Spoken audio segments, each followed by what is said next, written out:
The intelligent investor अध्याय 20। अनंत संभावनाओं की ब्रह्मांड में अगर हम अप्रत्याशित का अनुमान लगाने में विफल रहते हैं या अप्रत्याशित की उम्मीद करते हैं तो हम किसी ऐसे व्यक्ति या वस्तु की दया पर निर्भर होंगे जिसे कार्यक्रमबद्ध, वर्गीकृत या सहज संदर्भित नहीं किया जा सकता। Agent Fox Mulder, the X files. पहली बात, गवाए नहीं।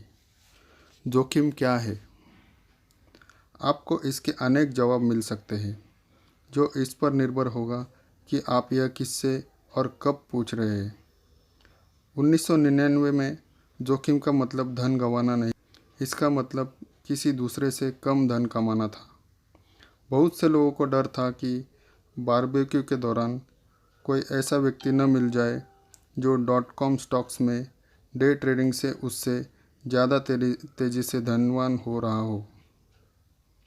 तब अचानक ही 2003 का जोखिम आया, जिसका मतलब था कि शेयर बाज़ार शायद तब तक गिरता रहेगा जब तक आपकी उस संपत्ति का नामो निशान समाप्त न हो जाए जो आपके पास अभी भी बची है। जहां इसका मतलब लगभग उतना ही अस्थिर और अधीर होना है जैसा वित्त बाजार खुद है। वही जोखिम के कुछ गहन और स्थायी लक्षण होते हैं। जो लोग सबसे बड़ा दांव खेलते हैं और तेज़ी के बाज़ार में सबसे बड़ा लाभ कमाते हैं, वे लगभग हमेशा वही होते हैं जिन्हें मंदी में बाज़ार में सबसे बुरी चोट लगती है, जो इसके बाद अनिवार्य रूप से आती है। सही निकलने पर स्पेक्युलेटर और जोखिम लेने को उत्सुक होते हैं क्योंकि उनका आत्मविश्वास उफान पर होता है। और एक बार जब आप धन गंवा बैठते हैं तब आपको पहले जहाँ थे वहाँ पहुँचने के लिए और ज़ोर लगाना पड़ता है, बिल्कुल रेस ट्रैक या कैसीनो की जुआरी की तरह, जो हर हार के बाद निराशा में दांव दुगना कर देता है। यदि आप अत्यधिक सौभाग्यशाली न हो तो यह विपत्ति का सामान है। कोई हैरानी नहीं है।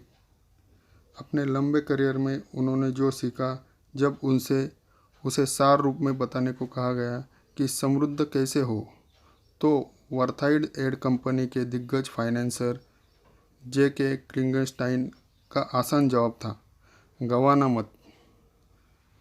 यह ग्राफ दिखाता है कि उनका क्या मतलब था। कल्पना कीजिए आपको ऐसा स्टॉक मिल जाता है जो आपको लगता है कि एक वर्ष में 10% बढ़ सकता है, भले ही बाजार प्रति वर्ष केवल 5% बढ़ता हो। दुर्भाग्य से आप इतने उत्साह में थे, आपने बहुत अधिक भाव चुका दिया और पहले ही वर्ष में शेयर का मूल्य 50% गिर गया। यहाँ तक कि जो स्टॉक बाज़ार के रिटर्न से दोगुना कमा रहा था, तो भी आपको बाज़ार से आगे निकलने में 16 वर्ष से अधिक लग जाएंगे, बस इसलिए क्योंकि आपने बहुत अधिक भुगतान किया है और शुरुआत से ही गंवाया बहुत।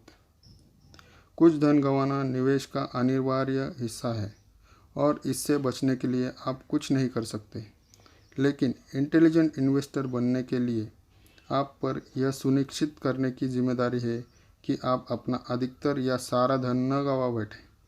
धन की हिंदू देवी लक्ष्मी को अक्सर चलने के लिए तैयार दिखाया जाता है, जो पलक झपकते ही चली जाएंगी। उन्हें लाक्षणिक रूप से स्थिर रखने के लिए कुछ लक्ष्मी भक्त उनकी मूर्ति को कपड़े की पट्टियों में ढककर या पैरों की भूमि में स्थिर करके रखते हैं। इंटेलिजेंट इन्वेस्टर के लिए ग्राहम का मार्जिन ऑफ सेफ्टी भी यही काम करता है। किसी भी निवेश के लिए अधिक भुगतान करने से इनकार करके आप उन संभावनाओं को घटा देते हैं जिनसे आपका धन लुप्त हो सकता है या अचानक नष्ट हो सकता है। विचार करें, दिसंबर 1999 में समाप्त चौथी तिमाही के बाद fiber optic company JDS Uniphase Corp 673 million की शुद्ध बिक्री की थी, जिसमें उन्हें 313 मिलियन का नुकसान हुआ। इसकी मूर्त अस्थियाँ कुल 1.5 बिलियन की थी। फिर भी 7 मार्च 2000 को JDS यूनिफेज का स्टॉक 153 प्रति शेयर को छू गया, जिससे कंपनी का कुल बाजार मूल्य मोटे तौर पर 143 बिलियन हो गया। और तब ज़्यादातर नवीन युगीन स्टॉक्स की तरह यह भी क्रैश हुए। जिसने भी उस दिन खरीदा और उससे चिपका रहा तो 2002 के अंत में उसकी स्थिति यह रही होगी।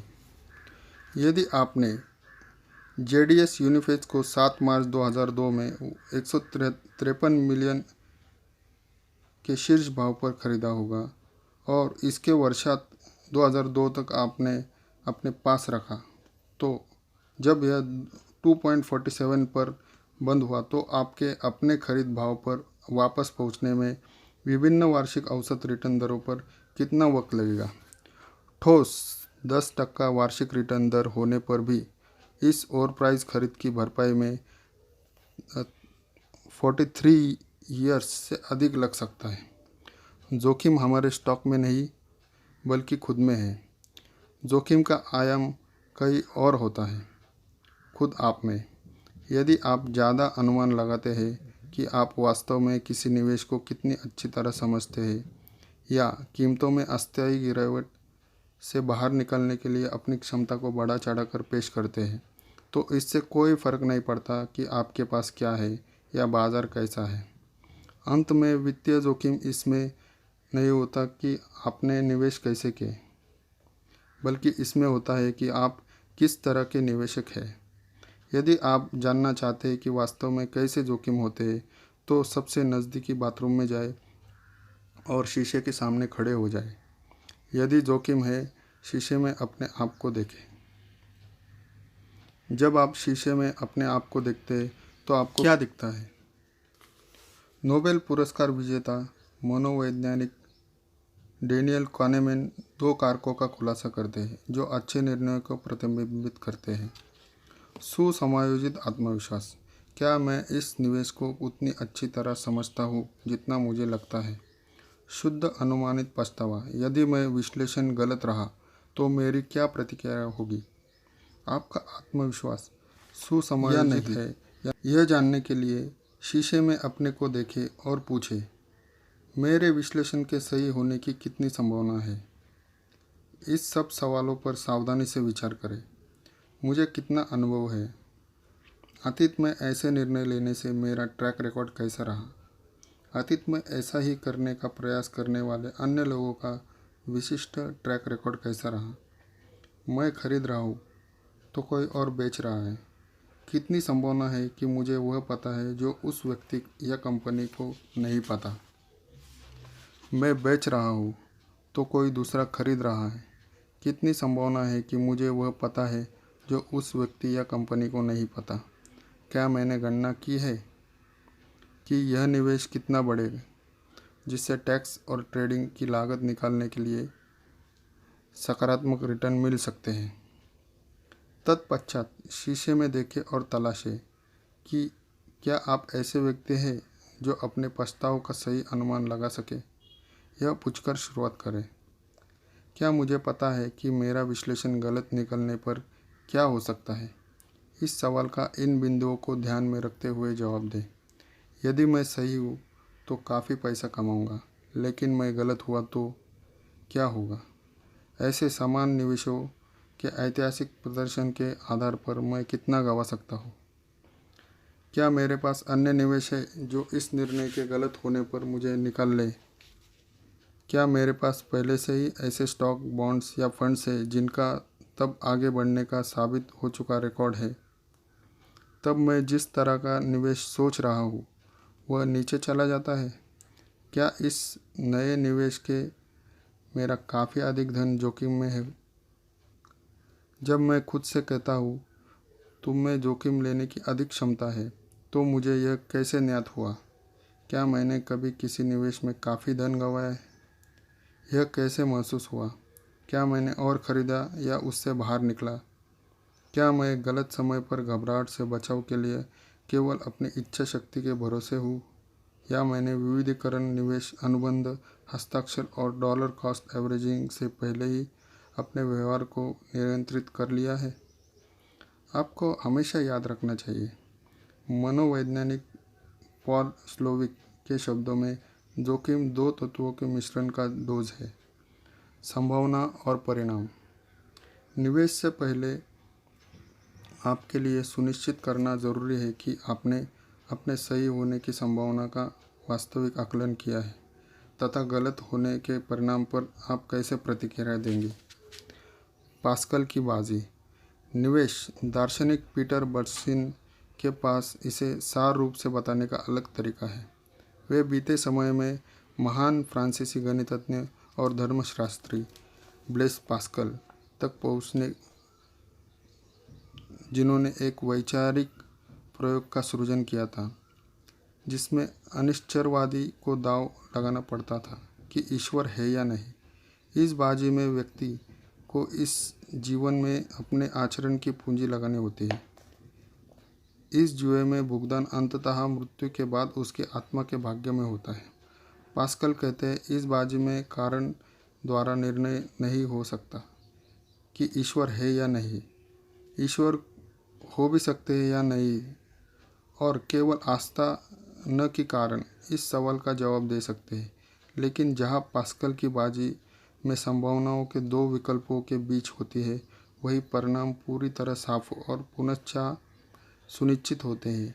जैसा कि बर्नस्टीन बताते हैं, मान लीजिए आप ईश्वर के होने को मानकर व्यवहार करते हैं और आप भलाई व संयम का जीवन जीते हैं जबकि ईश्वर नहीं है।